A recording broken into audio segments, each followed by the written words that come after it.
Before the pandemic, it seemed to us that all was under our control. For example, we were able to hang out with friends when we want, make plans for the summer, visit your family. We also wanted something and we have to get it immediately. Besides, we didn't worry about the climate change.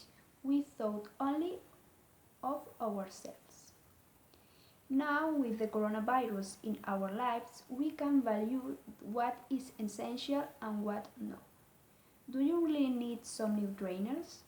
Do you need the biggest TV? Do you need to go everywhere by car?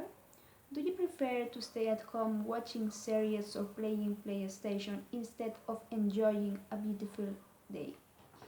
I believe that we have to think about the past and also in these hard times to know what we want for the future. Choose what's really important in our lives and think a little more on climate change. We mustn't forget it. We have to get some conclusions from this crisis to build a better world.